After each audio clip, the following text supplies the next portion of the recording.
comet soared visibly over the sky. The winds of magic had changed. A disruption that would seal the fate of the world. Warp storms and an influx of the hordes of chaos have begun marching down south to the world at the behest of the dark gods. The southern population was in riots and hysteria was the norm before they were quelled by the highest authority. Mages all over scramble for answers while kings and generals muster up their armies to brace for the apocalypse. Unbeknownst to them, the Under Empire were on the move, plotting and scheming their way as cataclysm draws near. The end times had come. But they weren't the only ones in fear. Far in the north, deep in the lands of the chaos wastes, the dark gods have felt a wave of disturbance. At first, they had dismissed it as an insignificant itch left unscratched. But the growing presence had begun creeping deep within the bowels of the ward. This presence was oddly familiar, yet none could know certain of what it was. The realm of change. Tzeentch, the changer of ways, became slightly erratic, having grown ever quiet as he looked through the many threads of fate, though he hid it well enough to not alert the others. An unforeseen obstacle has brought itself into the fold, and for every vision he had seen, there was only death and ruination. But not to the world. But to chaos. For every plan he had conceived, the obstacle would only break through all of his countermeasures. For every step he pushed, the other would only be 2 steps ahead of him. This was impossible, for he had played the game over and over, so much that he had taken careful steps to achieve his loose goals. But not this time. For this was not planned in the great game. But the changer of ways was undaunted. He had all of his servants seek out answers in the material, to find the enigma of this harbinger, and the solution to stop it. He kept his eyes on the threads, however, knowing that it may always appear before him. The realm of decay. Nurgle, the Plague Lord, stirred in his cauldron, trying to shake off the nagging thoughts that plagued him. Despite humbly stewarding the natural decay in the old world, he was becoming unnerved by the ever-increasing dread. His foul and festering gut had been bubbling and groaning as if to warn him of things to come. But why would he, the Lord of Decay, be worried? He was the embodiment of death and despair, so surely it was acceptable to feel the essence of despair. Right? He swirled into his putrid cauldron, looking upon the foul pool to see its reflection, to see the answers that forebode him. If it was what he had been warned, then he'll humbly accept it.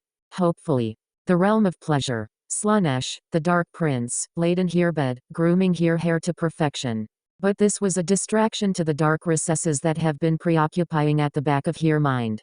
Here consorts and slaves were there to please here every whim. But they could not sway here from here thoughts. This was something else. It was an aching feeling that stirred here. And she would have it. She was not as fearful as she should be. It had become present lately and she yearned for it. Everything she desired, she would take it for her own. The world was always her oyster. Shamefully, her brothers would see it be destroyed for their own amusement. She had protested at the idea, but none heed her words. She was always the weak one among the gods, so why should they listen to her? She shook at the miserable thought. Leaving her bed, much to her slave's pleadings, Slaanesh walked towards her finest mirror. A large, opulent one it was. Tall enough to reach the roof of her home. She first admired her lovely form, perfection as it always will be, before calling upon her powers to retrieve the answers she seeks. It would take some time to find it, but Slaanesh will always have what she desires. The realm of blood. Khorne, the blood god, sat upon his throne. His seat of skulls, ever growing. And his rivers of blood, ever flowing. War and wrath ever present around him, for they were his domain. The glory of battle it was he sought, for only the greatest of warriors were worthy of his attention. Yet he remained stoic for much of his time. Other times, he will throw into a rage should he ever be slighted. Yet, like all others, an ever-looming danger had cast its shadow upon the realms of chaos. And the first time since Vakia became his bride. He smiled. And laughed. His laughter rang the halls of his fortress, much to the shock of his minions and underlings. They had never heard their master feel joy for a long time. It was truly an unforeseen event, and it meant something important would happen. Khorne stood up from his throne and descended the mountain of skulls to the largest blood pool. There, he waited for the answer to come to him. Whatever it was, it will be worthy of his time. Ulthuan. Teclis had been in his library for who knows how long. With the twin-tailed comet soaring visibly among the stars, there were omens of forthcoming events that would transpire in the near future. News of chaos rampaging their way down south had been spreading, and the High Lore Master himself searched through the books of the library. He had kept himself shut within to put all of his focus in searching for answers. His brother, Tyrion, had grown worried for his health and tried to make frequent visits for him. However, Teclis had occasionally sent messages from time to time to assuage his brother's fears. For now, though, he had taken it upon himself to seek answers. Answers he would soon discover. Sigh, if only there was a miracle placed in my hands, I would give all my possessions to charity. Teclis muttered to himself, laughing under his breath at his own deprecation. As Teclis scoured through the library, one peculiar book had caught his eye. In all of his years that he had spent in that quiet little sanctuary, he had never noticed this book. Curious. Teclis muttered, narrowing his eye at the book. Why am I seeing this book of all times? He soon picked it up and looked at the book before him. From its appearance, it had looked worn out. Over several millennia, he presumed. The cover was barely in proper condition for some many years, and the pages within had grown yellow, its edges slightly teared up. Yet what was interesting was the symbol at the center. It was a marking of sorts that was completely unknown to any of the loremaster's knowledge. But there was power within. Of that, he was certain. Teclis' discovery was renewed with great interest. Seeking the knowledge within, he flipped through the pages and behold the stories. Inside were records of a lost and forgotten civilization. There were murals of ages past, but the texts were rather foreign and dead, but with a bit of concentration and magic, the loremaster was able to translate the texts. What he discovered was far more a blessing. A race far ancient than even the old world, this once great race stood as the protectorate of the lesser realms. These people, the Argenta, were mighty and hardy, whose culture reveled in war, not unlike the savages who worship chaos. But their similarities only ended there. Beyond it, the Argenta stood guard for those under their protection. Their technology far greater than even the most skilled of dwarfs, with behemoths that could even stand toe-to-toe with their world's titans, and were attuned to godlike beings only known as the Makers. With their combined might, the Argenta became the most powerful civilization to exist beyond the stars. But like every empire from before, they soon found their greatest enemies.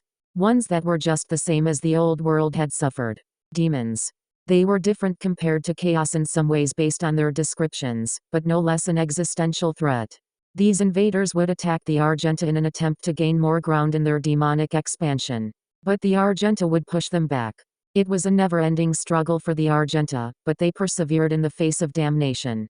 Fighting hard and enduring the worst. Until he showed up. As Teclis continued reading through it, he noticed recurring themes. It wasn't obvious at first, but it became apparent that the text soon followed the attention of one man. Originally known as the Outlander, for he was found outside one of their citadels, the man would soon rise above his peers and become a legendary hero to all. He started as an animal, his mad ravings made evident just how far gone he was. Yet those ravings held truth, for they spoke of demons. The man eventually rose to fame as a gladiator of Argenta's Colosseum, where he was beaten and bloodied but stood back up through sheer will alone. He was then knighted by the king of that time, Novik, and from then on, the man would bring victory after victory in their battle against the demons. His rage and hatred for such despicable abominations were so well documented that he'd been accused of being a demon by the People's Inquisition. However, his brutality against the demonic hordes disproved that theory. His legend spread so much, that the people revered him as a hero. No longer was he named the Outlander, for the Argenta had given him a new name. The Doomslayer. And upon flipping the page after, there did Teclis saw the mural that was the Doomslayer. A knight shrouded in green-tinted armor, standing above the bodies of the demonic horde. In his hand, held a weapon Teclis recognized as a human gun, symbolized as a sword of vengeance wielded by the Slayer. Afterwards, there came more and more passages of the Slayer's recorded feats, with one event detailing his battle against a titan. But then the stories soon culminated into betrayal. Both the Makers and their priests, as well as a traitor among the warriors, the Night Sentinels, sought power and trapped the Sentinels into hell, dooming them to an agonizing defeat. But despite the downfall and eventual collapse of the Argenta, the last testimonies of the Slayer remained unknown, having been recorded as the only known survivor, hinting at the possibilities that he was still fighting in his one-man crusade. Teclis closed the book for one final time. The loremaster contemplated at what he had just read. If he had been reading this when the world wasn't coming to an end, he probably would have either read it as a pastime or throw it in the trash. But the entries were written as historical. And the recorded accounts within were very much real in a way. How much of it was true and how much of it was false threw Teclis into a crisis of sorts. He would no doubt pass it off as rubbish, seeing it as a mere bedtime story for children. But he sensed some truth in the texts. The lore master left the library and headed towards the balcony of his home. It was night by the time he finished. He took a deep breath to allow the breeze of the chill air entered his lungs. Of all the knowledge I seek, the one remaining answer that could stop this world from going mad may or may not be gone.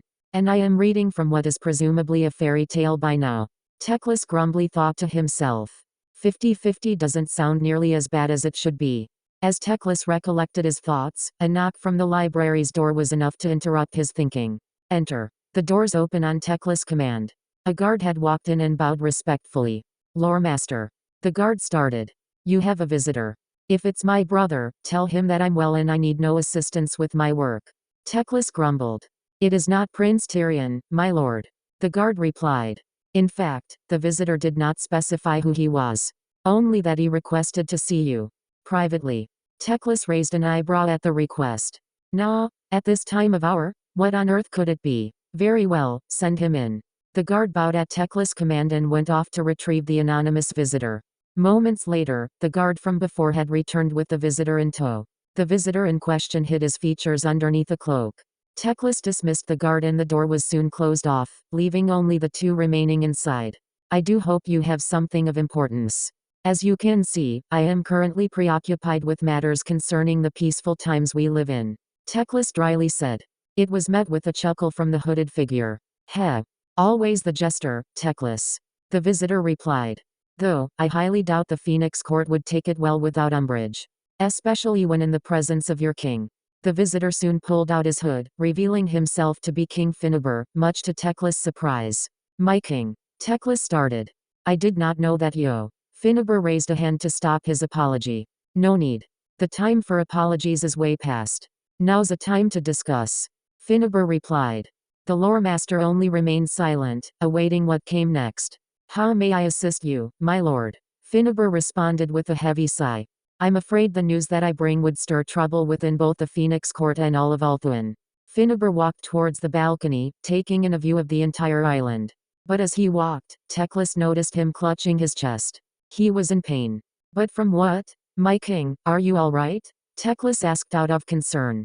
He was met with only silence, only for Finnebr to continue. The twin-tailed comet soars visibly, as of late. And I fear that the world is in great turmoil. You've noticed the warp storms, yes? The change in the winds? The arrival of chaos coming to our doorstep? Finnebr continued. The world is in grave danger as we speak. And we are doomed to a terrible fate. I'm well aware, King Finnebr. Teclis responded. I have grown tirelessly to find the answers. Many of which I'm aiming to use to prevent this occurrence. And none have been of use, I take it? Finnebr questioned. Teclis did not answer. Either he had none or he did but was merely following a fluke. The king did not need an answer. I had thought so. Finnebr said, dejectedly. Which is why I have discovered two new solutions. Both of which that could change the tide in our favor. Teclis looked in surprise, but held his tongue and listened intently. The first of which concerns a knight from ages past. One whose very existence shakes the very core of chaos itself. The one called Doomslayer. Teclis could only blink in surprise.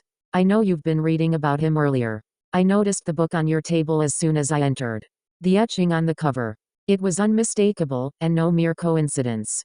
Finnebr noted, turning back to stare straight into Teclis' eyes without an ounce of emotion. How do you know all of this? What do you know of him? Teclis asked. That he has fought countless battles against daemons. Stirred fear in the hearts of the abominations. And killed dark gods who would try to conquer the lesser races. There is not much I could add that the book hasn't already. Finnebr then took a seat on one of the chairs closest to him. His legs were giving out as Teclis deduced. The king was becoming weaker, but he continued. But he is one of our few salvations that will stop chaos. And he must be brought here. To bring judgment. But how? The record stated that he has gone missing since the defeat of the Night Sentinels. He's more likely dead by now. Teclis' skepticism was only met with a hollowed laughter from his king. Heh. If only you knew. Finnebr responded, before taking a deep breath. I spoke with Azurian. He had told me of the Doomslayer's whereabouts and he is very much alive, continuing his crusade against the demons. Teclis was stunned with silence. Azurian? The creator? And Finnebr was able to speak to him? So many questions in his mind, but the sight of Finneber groaning in pain ceased all thoughts. My king, you are in pain. I shall. No, Finneber commanded. I must finish what needs to be said. Teclis wanted to protest but remained silent. The Slayer is very much alive. Bring him to this world, so that he can save us all. Both with your magic and Lilith's. Finneber soon closed his eyes. Which brings us to our second solution. One that I ask must not be revealed to all of Ulthuan until the deed is done. Finneber then looked straight into Teclis' eyes once more. This time, with regret in his eyes. Malekith must become the next Phoenix King. Teclis could only stare in shock at those words. Years of warring with the Drachii, the dark counterpart of the Aesir, had only brought suffering to them. Their ruler, Malekith, the Witch King of Nagaroth, attempted to usurp the throne by poisoning Bel-Shenner. His attempts were soon averted as the fires of the Phoenix burned him to an unrecognizable charred body. Even then, he still lives and continues to send an onslaught to Ulthuan's shores to claim his place as the Phoenix King. All while leaving a trail of bodies behind his waking power. The Lore Master could only protest in response. I object, he exclaimed. I will not allow Malekith usurp the title as Phoenix King as before. Do you have any idea how many grievances he has brought to the Aesir? So much blood has been spilled because of his thirst for power. His rule will no doubt issue a reign of terror for all of Ulthuan. I cannot allow this, even as you are my king. It is madness. Finneber could only stare at him in defeat. I know what I am asking is of grave consequences. But it is Azurian's will that you must answer. Teclis struggled to comprehend what was going in his king's mind. Finneber still explained without genuine sincerity. Azurian told me his reasons. After Malekith's banishment, and with chaos growing stronger than before, Azurian's powers are waning. And the Witch King is the closest we have to stop the apocalypse. Finneber took a long breath again. He was struggling more so than before. Despite everything that Malekith had done to us all, he is not beyond redemption. In his heart lies the fire of Azurian. You must bring him to the Phoenix Court. And only then could he unite the elves to face chaos as one. Finneber looked into Teclis' eyes with sincere regret. You should have been there. The voice in Azurian. So much pain. And remorse. I believed he wanted to redeem us. Somehow. And this was his final conclusion. Finneber tried to stand up from his seat, only to collapse on one knee. Teclis was quick to rush to his king's aid. My king, you are ill. I must get you to the healers. They will. No. There's nothing you can do to save me. Finneber answered. I am dying, Teclis. I used all of my strength and will to speak to Azurian. And he has given me enough time to send the news to you. And to you only. Finneber's health was deteriorating faster than expected. He soon dropped to the floor. Promise me that you'll complete my final will as your king. One final time. Teclis held Finneber's hand as he slowly succumbed to death. Find the Slayer. Bring Malekith as Phoenix King. Finneber finished his last words. His grip on Teclis' hand turned loose, falling to the ground. Finneber died in peace, and trusting Teclis to deliver his promise. Teclis' heart turned heavy at what he must now do. He closed his king's lifeless eyes, a smile of content visible on his face. Guards. Teclis called out. Soon, many of the guardsmen had come pouring into the library. Their eyes now focused on the body they recognized as King Finneber the Seafarer. Take his body back to Etain. Be careful with him. Teclis ordered. The guards did their best to delicately carry Finneber and bring him to his final resting place. The Lore Master kept one guardsman in to deliver another mission. Send word to all of Ulthuan of what transpired here. King Finneber is dead. Now go. I have other matters to attend to. The guardsman quickly nodded and made haste. Teclis remained in his studies, placing a hand on the table before him. With Finneber dead, the coming days of the end times drew near. Ulthuan will soon collapse as the Phoenix Court scramble to find a new king, and they will certainly not take well with the Witch King in place. But his king made his intentions clear, return Malekith to his rightful place. Menu theme, Doom Eternal OSD 147 to 246 on repeat for each section after. Right parenthesis. But first, another task must be completed. Teclis reached for the Book of the Slayer. He walked straight to the center of the library and began calling the goddess Lilith. O Lilith, thy maiden, I beseech thee to aid me with one task. Hear the pleading of an Aesir in need. He called out. The room glowed an eerily blue color. Books were flung around in a vortex-like whirl as the magic grew strong. Moments later, the visage of a female apparition stood before the lore master himself. Lilith had answered his call. "I am the goddess of dreams and wants. What do you need, O noble Asur?" she asked. "I have been given a task to which may be impossible, but I have given an oath to my late king to summon a hero from the past." Teclis raised the book as he answered. The expression on the goddess was that of surprise and astonishment just as she stared at the symbol on the book. "So it is true," Lilith muttered. "Azurion has called for Hell's Bane. It will be done as granted. I will help you, Asur. Come, let us channel our powers so that it may be done." Teclis smiled in gratitude. As instructed, his magic combined with hers. The blue glow grew ever brighter. The power of the magic grew stronger as they pierced the veil of the realms beyond. Using the book, they searched for the Slayer's mark outside the world and into another. Only then did they find him.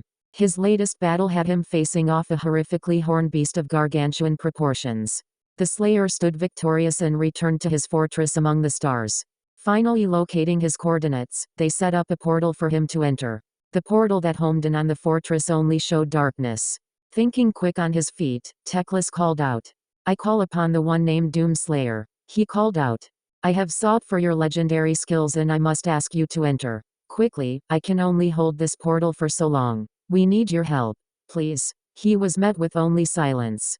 As Teclis was about to lament his mistake, the portal glowed brighter. And within seconds, came out a man. He walked out of the portal, with a weapon in hand.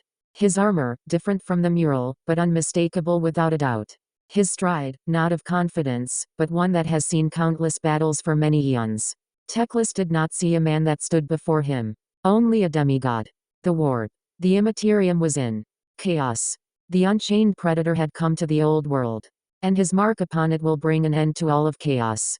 Tzeentch screamed as the threads revealed the fate that threatened chaos as a whole. His realm began to collapse and shatter itself violently and his servants shift and twist in unimaginable pain, screaming with incoherency. Nurgle, for the first time in his existence, cried in terror as his cauldron revealed the Slayer in all of his dreaded glory, before exploding within as the vision was too much for it to handle. His minions felt it and hid within his bosom for protection, as well as to comfort him. Slaanesh backed away in total horror for what the mirror had shown. Here consort screamed in response and lashing out at anything in hysteria, just as the mirror shattered in itself as a response to the premonition. The Dark Prince was in shock herself, and just before she knew it, blacked out. Khorne, on the other hand, had the greatest laughter he had since forever, just as his throne of skulls collapsed on itself and his river's blood boiled to impossible degrees. His servants trembled in fear, however, for they would meet their end at the hands of the Hellwalker himself. But the Blood God was pleased to find a worthy challenger return to him. This will be a battle of the ages. Chaos wastes. The warriors of chaos were in complete disarray as they too received the visions from their dark gods. Those following one of the gods were affected greatly by them as they each had different levels of insanity. Followers of Tzeentch screaming incoherently, writhing and convulsing in imaginable pain. Some had even begun in the process of transforming into chaos spawn, while others with stronger wills could only laugh and rave madly as they saw the premonitions shared by their god. Children of Nurgle could only cry uncontrollably as their father spread his infectious visions with complete despair. Their tears being nothing but pustules from eyes that no longer exist. Some in fact were soiling themselves to death. Most of them would go so far as to break down into literal pieces for they no longer had the will to endure further. It made the saner Chaos Warriors start vomiting in disgust. Servants of Slaanesh had the worst of them. From massive hysteria to attacking nearby warriors with random acts of violence, so much that even that Khornate berserkers wouldn't approve of, to even going comatose as some dropped to the ground beneath their feet.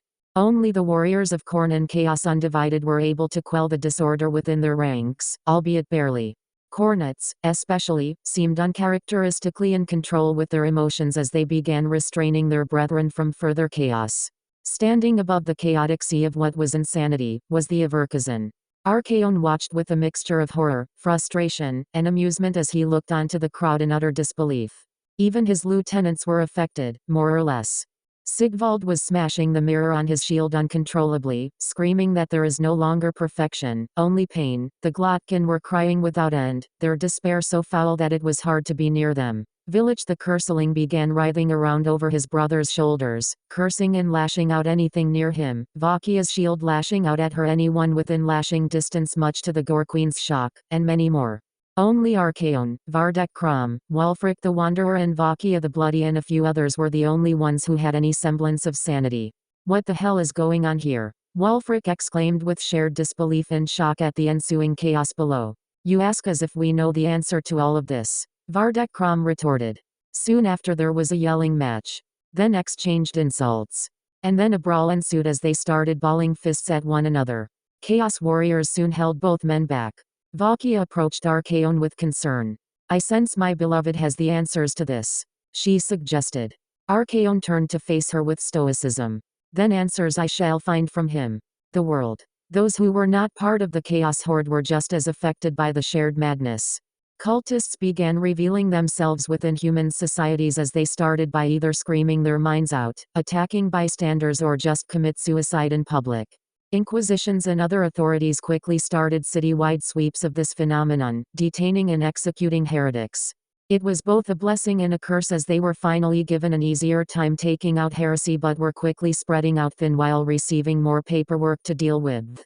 In the dark forests of Drakwold, the beastmen were more disorganized than before, with many of them killing one another with such madness that their screaming and braying could be heard all over the nearby isolated villages, Athelloren, and Caroburg. It unnerved many that they all began securing defenses around the territories. From the cold lands of Nagaroth, members of the Cult of Pleasure were going catatonic and dropping like mayflies everywhere. Some convulsing and foaming from the mouths, and few growing mutations from their bodies. Morthi, the Hag Queen, was affected but managed well enough to investigate the problem that transpired. Still, it greatly disoriented her throughout the day.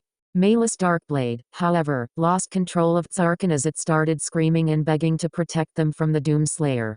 However, not every race saw it as an omen of death. Others saw great blessings in this new arrival. In Averlorn, Alarielle, the Everqueen, is awoken from her rest and finds herself at a loss of breath as the flow of magic within her burst out and spread through her forests.